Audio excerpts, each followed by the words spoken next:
Tonight was special. Tonight was bigger than just a Sacramento Kings beatdown of the Brooklyn Nets. Tonight was a message sent by a team, an organization, a city, and a fan base. A message that this team, organization, city, and fan base have not had the national platform to send until this point. Finally, Sacramento gets a national TV game. It's been a long time. I think the last national TV game in this building was Kings and Pelicans when the NBA and the world shut down because of COVID-19. That's the last time we've had a national TV game in this building. Certainly, it's only the second time I can remember an actual NBA on TNT game being in this building. It was a platform that Sacramento was not going to waste. It does not matter who the Kings played tonight. It could have been anybody. I firmly, truly believe it could have been the Milwaukee Bucks tonight. The Sacramento Kings would have done to any team what they did to Brooklyn because it had nothing to do with Brooklyn. It had nothing to do with the opposing score. This had everything to do with Sacramento showing, one, how capable of a basketball team they are, and two, that they are sick and tired of those who don't watch Kings basketball making the jokes, going for the low-hanging fruit, and judging this team, judging this city, judging this fan base based off of the last 16 seasons of failure. By the way, during those 16 seasons, the fan base never faltered. In fact, the fan base rallied to keep the team here. And yet there are still people on social media making comments like, why is there still a team in Sacramento? There are prominent national media members continuing to take jabs at Sacramento for the Tyrese Halliburton trade, not even bother to pay attention to what Domantas Sabonis and De'Aaron Fox are doing in Sacramento. Those who are national TV pundits who are supposed to pay attention to every single game, and when they talk about the Sacramento Kings, they mention Buddy Hield still being on the team and wanting out. They mention Tyrese Halliburton never getting playing time when he was here. People who are uninformed and who clearly actively choose not to give Sacramento the respect they deserve as one of 30 NBA franchises. Tonight was about Sacramento saying you cannot ignore us any longer and only mention us when it's the punchline of a joke. And as someone who is from Sacramento, as someone who works professionally in the media scene but grew up a diehard fan of the Kings because I know how much this organization represents the fans and I know how much this fan base supports this organization even when a lot of the time they don't deserve the support that they get. I am from here. These are my people. This is my place. And tonight, even as a unbiased media member, although of course the bias is here on Locked On Kings, but as someone sitting in a media section where I'm not allowed to cheer, and it's a good thing I'm not allowed to cheer, tonight was special. Tonight was important. Tonight was fulfilling. Tonight was more than just a Sacramento Kings blowout win. Tonight was about this city. Tonight was about this team showing that this, just because there's Kings or Sacramento on the front of their chest doesn't mean you should just count them out and expect them to lose. And even though they're now above 500, 7-6 on the season, there's still so much season to go. We're 13 games in. Still plenty of time for the wheels to fall off, even more time for this team to look even better than they did tonight. Who knows if this team's going to make the playoffs? The only thing I know is if they do make the playoffs, this city is going to show up even more than they did tonight. And believe me, they did show up. But I know whether you were in this building feeling the power of this game and the significance of this game and this moment and this stage for this city, or you were watching at home, or maybe you were watching on national television in a completely different market. I hope you didn't miss, or I hope you don't push aside or let the significance, the narrative of this game beyond just basketball fade away. This game was about this city. This game was about an organization and a fan base taking an opportunity that they don't normally get and often deserve to remind the world why this is one of the best places for professional sports, one of the best places for basketball, and the best fan base in all of pro sports. You're listening to the Locked On Kings podcast. You are Locked On Kings, your daily Sacramento Kings podcast, part of the Locked On Podcast Network, your team every day.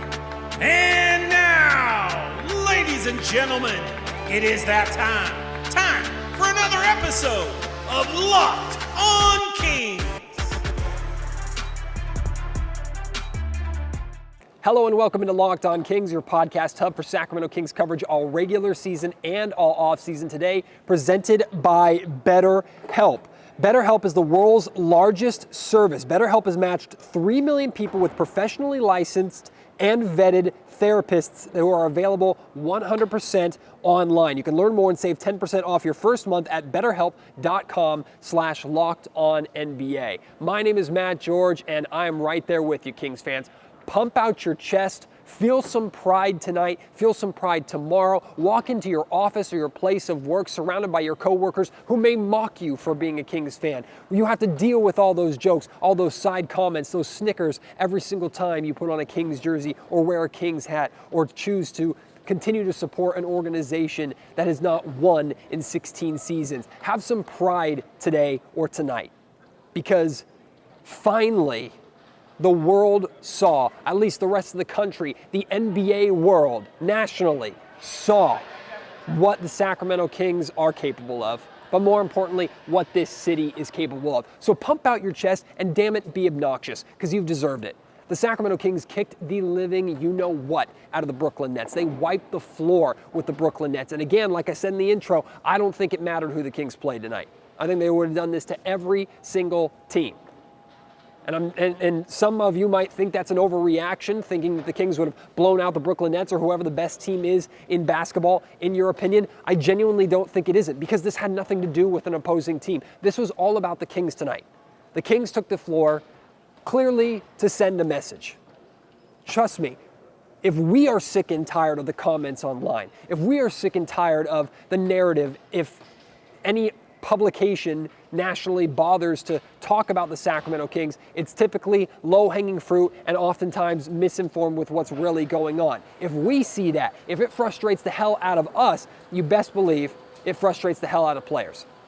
Even if De'Aaron Fox didn't dominate tonight's game, you best believe he took the floor tonight going, this is an opportunity for me and my team to showcase why we're different. I guarantee you, Terrence Davis was the star tonight. We'll talk about him. You best believe that he had some personal and also some team representation that he wanted to make tonight. He had a message that he wanted to send himself. I can say the same thing about Kevin Huerter. I can say the same thing about every single person in this building tonight. So pump out your chest. Feel good. Feel like you should. Feel like you should as a fan of a professional franchise. This should not be a once-in-a-lifetime feeling like it feels like for Sacramento Kings fans, right? This should be a feeling that you carry with you consistently as a fan of a sports franchise. Tonight, Sacramento reminded everybody, maybe even reminded themselves, that they're for real, that they're legitimate. And even if we've seen this team compete a lot recently, I mean, they've won 7 of their last 9 games. This team is on a roll right now, to say the absolute least, and they've done better and better and better and better with each passing game, leading to something that I've been asking for a long time, which is a basically wire-to-wire domination performance. That's what this was. The Kings looked like the better team than the Brooklyn Nets from the absolute get-go. They kind of struggled a little bit at the end of the first quarter. Start of the second quarter, they missed an assignment on Patty Mills, who hit a wide open 3. Mike Brown called a timeout 15 seconds into the second quarter. From that point on, the Kings obliterated Brooklyn, and it wasn't close for the remainder of the night. 153 points in regulation. I guess that's one shy of the Sacramento record. That's ridiculous. And you can't tell me that those 153 points were just a ho-hum, the Kings were hot performance. There was something bigger happening tonight than just a basketball game. Something bigger for these players, extra motivation for these players, extra motivation and passion inside this building from this fan base. We all knew what this opportunity meant. An opportunity that hopefully will now happen more. And I'm talking about more national TV games in this building, more national TV games featuring the Sacramento Kings, because that way the audience can't ignore them unless they want to turn off the TV completely. I'm so happy. And hopefully there are some of you who have not paid any attention to Kings basketball who are maybe listening to Locked On Kings for the first time. You're probably going, Jesus, this guy is a pastor or something. He's preaching and on a soapbox right now. You have to understand the significance of this game to this city. To people like me who have been in the trenches, who have been in the gutters, the sewers of absolute garbage and trash and frustration for the last 16 seasons. This victory is 1 in 82 games. It's not a playoff victory. It's not a championship. We're not going to throw a parade for it, but it's something that this city needed. And I hope that maybe you're coming to Locked On Kings now because you want to follow this Kings team a little bit closely. I guarantee you, the Kings are not going to score 153 points every single night for the remainder of this season. They're going to come back down to earth at some point. I'm certainly hoping it's not against the San Antonio Spurs who come into this building on Thursday. But if you're going to pay more attention to the Kings now, I say welcome, because this is a fun team. This is a team worth paying attention to. There are so many pieces on this team that are exciting to watch. De'Aaron Fox, Domantas Sabonis. If you are new to Kings basketball, and you've only really been paying attention to any national narrative involving that Sabonis-Tyrese Halliburton trade and think that the Kings got fleeced, welcome to reality. We're happy to show you how it really is, because those two are doing fantastic work. Both teams won the trade. It doesn't have to be one over the other. If you're an Indiana Pacers fan and you're watching because maybe you enjoyed what you saw tonight, I hope you're very happy with Tyrese Halliburton.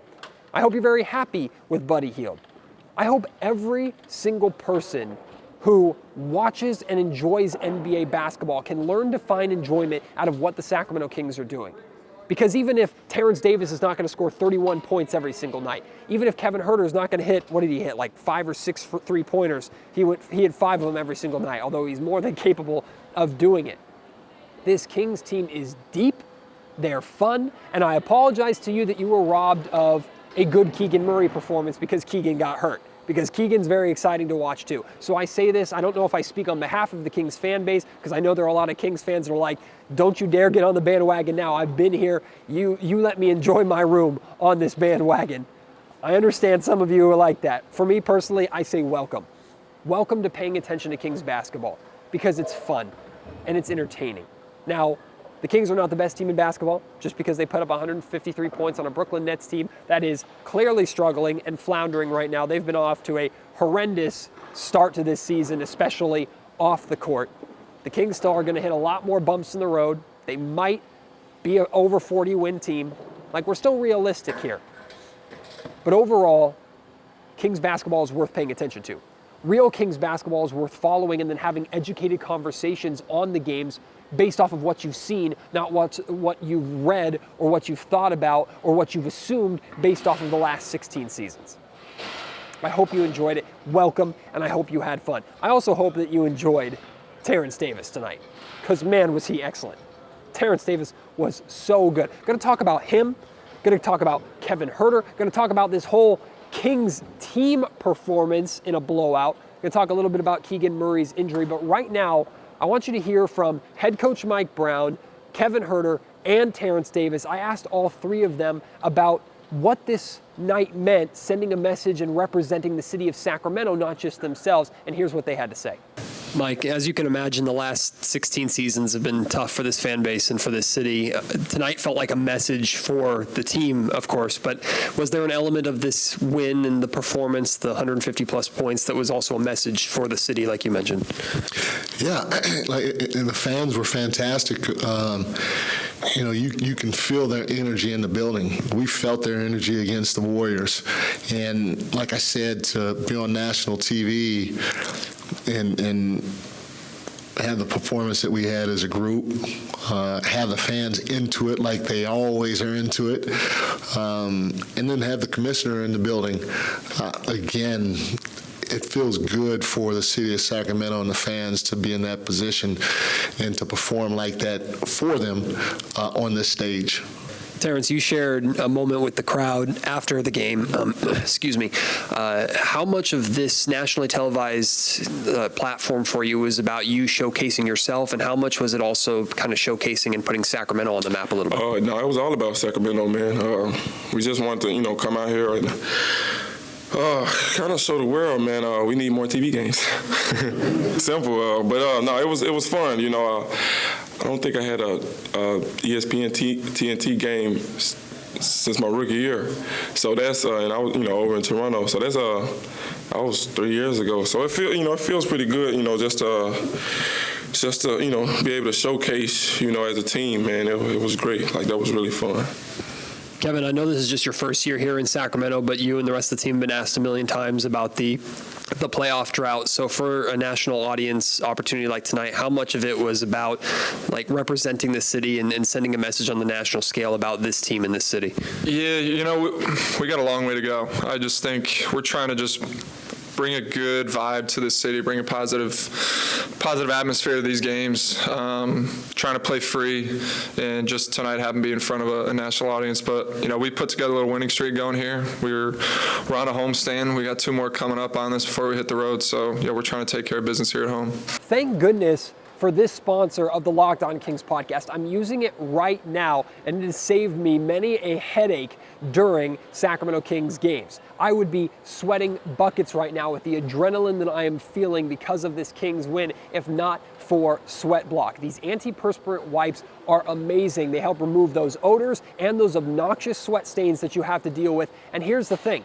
I applied Sweat Block 3 days ago, and it's still working like a charm. That's because it works up to 7 days per use. So it's not just wiping yourself every freaking 10, 15, 20 minutes trying to get rid of all those horrible sweat stains and those sweaty issues that we all have to deal with.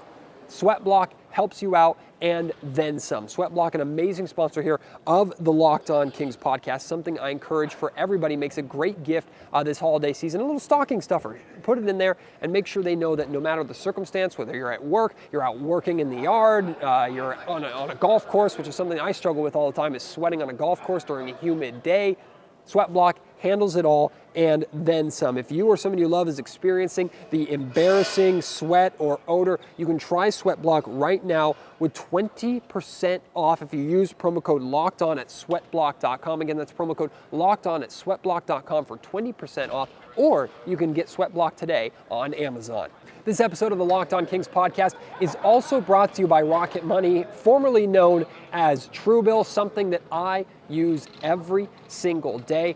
Rocket Money has saved me over $150 a month of subscriptions that I both didn't want and honestly forgot that I had. All you do is enter your bank information and then it'll find and track all of the subscriptions that you have, including all the unwanted ones. But here's the best part. A lot of these subscriptions are hard to cancel. They're designed that way so companies can continue to rake in your money, making it as inconvenient as possible for you to cancel that subscription. So Rocket Money has a concierge that can cancel unwanted subscriptions for you. Check out Rocket Money. It's not just that. It also balances your spending reports and shows you different trends in your spending. It'll let you know if you're spending a lot of money at one place, and it'll compare your week-to-week spending reports to show you if you saved money or spent a little bit too much money. Rocket Money handles so much for you. It is an absolute must-have tool in 2022. You can cancel unnecessary subscriptions with Rocket Money today. Go to rocketmoney.com/lockedon. Seriously, it can save you hundreds per year, or if you're like me, seriously, over $100 per month. It's the best app that I've ever used. Check it out, Rocket Money. How in the world did I get all the way to the second segment of this podcast without talking about Terrence Davis specifically? Because what a phenomenal night that he had, right? We talk about sending a message for the city, right? Sending a message for this organization. Terrence Davis also sent a message for himself tonight. Finished with 31 points, 12 of 16 shooting from the field, extremely efficient, 7 of 10 from three-point range, 9 rebounds, 4 assists, 3 steals. He didn't play a single second in the first quarter, came in the second quarter, actually made a mistake on that opening play, got chewed out on the bench, and responded like that. Terrence Davis, the real deal tonight, and also stepped up in a major way with Keegan Murray going down. He started the second half in Keegan Murray's place. Terrence Davis was phenomenal in this game. That microwave scorer that we know he's capable of being, while also being a reliable option on the defensive end of the floor. Where do I even start with Terrence Davis? I've talked so much about messages sent, right? How about the message that Terrence Davis sent to the national NBA audience? How about the message that he sent even to Kings fans? I've talked a lot with Terrence Davis about his consistency issues, right? At the beginning of last season, I asked Terrence Davis, hey, consistencies, inconsistencies. These are things that you need to get better at. And he talked openly about it, saying, yeah, like consistency is something that I'm working on. I know I have to be better on both ends of the floor on a nightly basis to really secure my spot. And people forget that before he got hurt last season, Terrence Davis was playing the best basketball of his career. He knows people forgot about that. He brought that chip on his shoulder, not just into the season, but into this game tonight. He recognized that this was a stage for him to also have a big night, to make a name for himself, as well as put the Sacramento Kings on the map a little bit. You just heard him talk about it a little bit there, or earlier on in the pod when I asked him about it at the podium. But tonight is a night of celebrating for what Terrence Davis was able to do. A significant performance, a confidence-boosting performance from him. Again, not something that we can expect every night from him, but another example of the depth of this Kings team, that different guys can step up on different nights. Now, Kevin Huerter, he stepped up already a bunch of times over the course of this season. And boy, oh boy, was he on one tonight from three-point range. He finished with 19 points, 5 of 7 shooting from three. He really got the Kings going scoring-wise in the first quarter and picked it back up. I think late second quarter, third quarter, when the Kings were really creating separation, Kevin Huerter was just automatic from three-point range, also had 3 assists. How about a message that Kevin Huerter is sending on this national stage? He comes from the Atlanta Hawks team where he was a starter. He was an important piece of Atlanta and the playoff runs that they made, so he wasn't no scrub by any means. But he comes to Sacramento after being traded by the Atlanta Hawks to say, look, I'm not coming to this organization who's been in the pits for the last 16 seasons to disappear and kind of die and fall off your radar. You're going to pay attention to what I'm doing, because now I have a bigger role. They need me to score more here. They need me to shoot more here. And damn it, I'm going to take that role and I'm going to thrive in that role. And he has done that so far. Kevin Huerter is sending a message to the rest of the NBA, sending a message to Atlanta. Y'all should not have traded me, and y'all should have given me a bigger role, because look what I can do. I don't need Trae Young to be the best version of myself. No disrespect to Trae Young and what the Atlanta Hawks are doing. They chose to let him go. He's come to Sacramento and become one of the most reliable scoring options for a Kings team that is now 7-6 and has overcome an 0-4 start. Those messages right there. But then look at the entire team performance for Sacramento, right? We know Terrence Davis has 31 points. He was the leader. He was the guy. He was the big star having his big night. But typically when you see blowout performances like a 32-point victory at home, you think, okay, the star or the guy, man, he got his. Like someone went for 40, multiple guys went for 30 plus. How about the fact that in a 32-point Kings victory, where Sacramento as a team scored 153 points, how about De'Aaron Fox only having 14 points? But he did have 9 assists, got his teammates involved. How about Domantas Sabonis, who dominated early in this game? There was nothing the Brooklyn Nets could do to stop him on the inside, and the only reason why that didn't carry out for the remainder of the game is because the Kings were playing so well, especially from the perimeter, that he didn't have to. 17 points, 7 rebounds, 7 assists, 1 steal, and 1 block. It's an impressive stat line. We certainly know he's capable of more. He just showed it in the win against the Golden State Warriors a couple nights ago in this building. So you have 31 combined points. You combine De'Aaron Fox and Domantas Sabonis' points together, it matches what Terrence Davis was able to do by himself. Your 2 top dogs in a 32-point win with 153 points on the board only combined for 31 points. Now some would say, isn't that a bad thing? To me, absolutely not, because that shows how team-oriented they are. And look, when the Kings went on that massive run in the second quarter that created the separation and they never looked back, the majority of that run was with De'Aaron Fox on the bench. Some people are going to twist that and say, wow, the Kings played their best basketball tonight when De'Aaron Fox wasn't playing. No, think of it this way. De'Aaron Fox, for his entire career here in Sacramento, has had to be the guy, the absolute alpha, everything on him. If Sacramento was going to put together a big run or respond to a Brooklyn Nets run or create any separation, it was going to be because De'Aaron Fox was on the floor and he was facilitating it. He was the head of the snake, as Luke Walton liked to call him, over and over and over again. He still is the alpha here. He still is the star. This still is his team. But I guarantee you, De'Aaron Fox prefers being able to sit on that bench and watch the Kings put together the run that they were able to do without him. Watch Terrence Davis, a bench player, a rotational player, someone who a couple of games ago didn't even get on the floor and now is flourishing and putting up 31 points at home on national TV. I guarantee you he's loving seeing that. He has a big smile on his face seeing that. De'Aaron has help. Sabonis has help. So for them to only put up 17 and 14 points in a 32-point blowout win, I think speaks volumes about where this team is at. And it's not just them. 16 points for Harrison Barnes. He got off to another strong start in this game, a quiet 16-4-3, but you'll take that every night from Harrison Barnes. He didn't have to be a monster for the Kings to blow out win. Malik Monk, 15 points. I mean, a quiet 15 for Malik, and I didn't know Malik could do anything quietly, to be honest with you. Trey Lyles, 12 points. I mean, the Kings had over 80 points, I think, off the bench. Now, a lot of that had to do with the fact that they emptied their bench towards the end. Everybody was getting playing time. I thought it was really cool. Matthew Dellavedova got his first opportunity to play here as a King in front of the home crowd. He got a massive ovation. And then less than a minute later, Rashawn Holmes checked into the game. And we know what Rashawn has been through. He's gone from starter to rotation player to out of the rotation.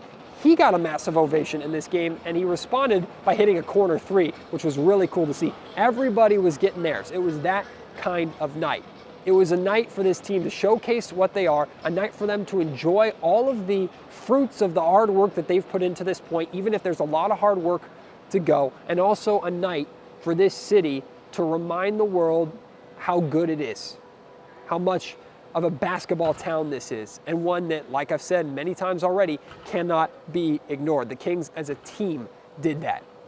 Unfortunately, the only bad news from tonight, Keegan Murray hurt himself. We'll talk about that injury. We'll talk about the fact that the Kings were finally able to do something that I've been asking for, at least over the last couple of Locked On Kings episodes, at least over the last couple of weeks. Kings 7-6, they're over 500. They've won 4 games in a row, and I'm very excited to share with you who's going to be joining me on tomorrow's Locked On Kings podcast to talk even more about it. I will get to that in just a second.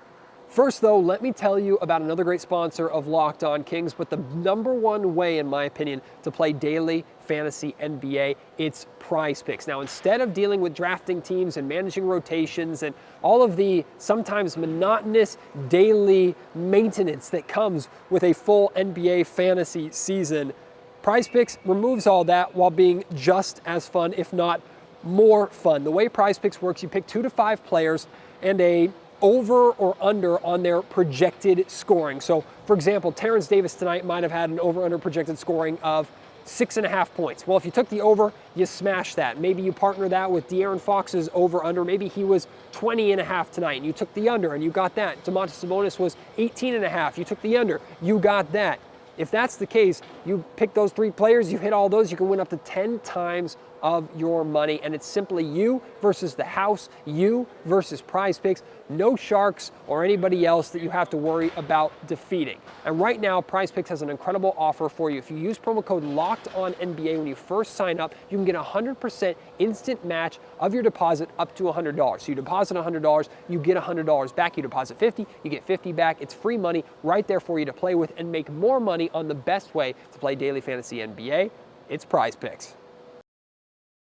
It's a real bummer that Keegan Murray didn't get to share in the exuberance that was this night for this team. And maybe out of all people, this sounds horrible, that it's best that it kind of happened to Keegan because he hasn't been in the league that long and he certainly hasn't been a part of Sacramento that long, so he doesn't know what the struggle has been like. But at the same time, too, he recognizes the opportunity that this was his first ever national TV game. And even though he only played 12 minutes, had 4 points, 3 rebounds, I thought he played well. I thought he was active. He had a couple of moments. Mainly it was Harrison Barnes' job of defending Kevin Durant, who I think finished with the quietest 27 points that I've ever seen.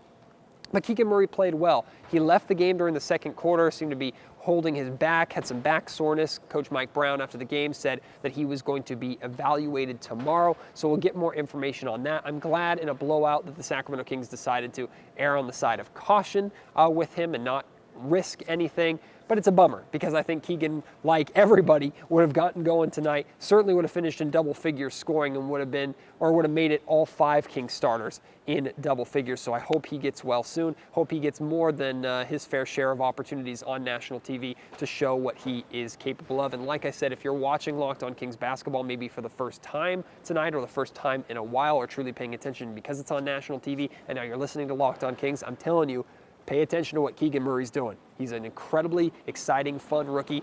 He might not beat Paolo Banchero or Benedict Mathurin for Rookie of the Year this year, but he's doing important things on a Kings team that is trending heavily in the right direction and hopefully will actually be playing postseason basketball this year. Right now, They've won 7 of their last 9 games. They are on an absolute roll, to say the least. They are 7-6. God, that's crazy to say. 7-6, considering they were 0-4 with 3 losses in this building to open up the season.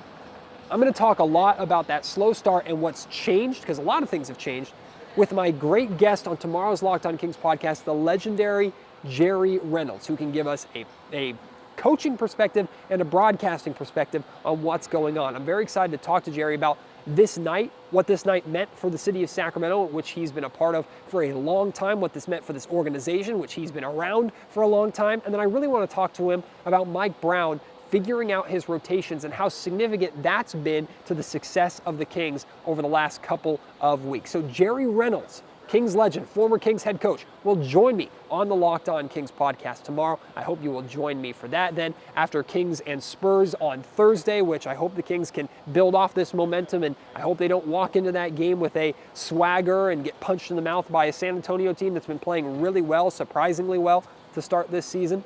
I hope Sacramento can not fall into that pitfall, not fall into that trap game, and continue things going here on their home floor, because there's no reason why they shouldn't be 8-6 after that game, but we'll get to that when we get to that. I'll have a post-game pod, of course, after that game. And then the G-Man, Gary Gerald, Kings radio broadcaster, he will join me on Friday's episode of Locked On Kings. I got so much great Locked On Kings content coming for you here this week. So if you're new, welcome. I hope you stick around. If you're an OG who's been around for a while, you know I love you. So good to enjoy these positive podcasts with you. And I hope you felt the bliss, the freedom, the statement that this Kings win was, not just for your city, not just for your team, but for you as a fan. I appreciate you. My name is Matt George. Thank you so much for listening to the Locked On Kings podcast, part of the Locked On Podcast Network.